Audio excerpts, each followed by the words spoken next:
അവർക്ക് ശ്രീരാമനുണ്ട്. ഇത്ര നല്ല മനുഷ്യനാണ്, ഇത്ര നല്ല ക്യാരക്ടറാണ് ശ്രീരാമൻ. ഒരു മനുഷ്യനാണ്. ഒരു മനുഷ്യൻ എന്നുള്ള രീതിയിൽ ആ വ്യക്തിയെ ബഹുമാനിച്ചൂടെ? ബഹുമാനിക്കാൻ പറ്റുന്നില്ല. എന്ന് വെച്ചാൽ അവൻ്റെ അച്ഛൻ്റെ വാക്ക് കേട്ടിട്ട് അച്ഛനും അമ്മയ്ക്കും കൊടുത്ത ബഹുമാനം, ആ പദവി നിമിത്തം അവൻ്റെ യങ് ലൈഫിൻ്റെ 14 വർഷം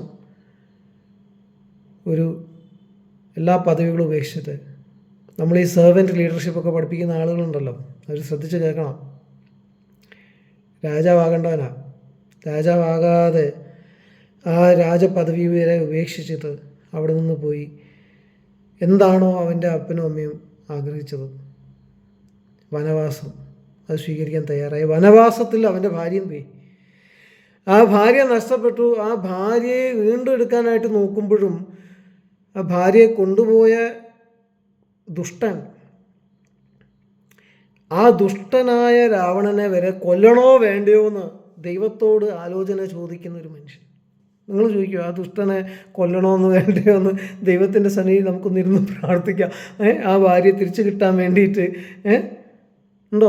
നമ്മുടെ പെന്തോസുകാരെ ചെയ്യുമോ? അതാണ് മര്യാദ പുരുഷോത്തമൻ എന്ന് പറഞ്ഞാൽ.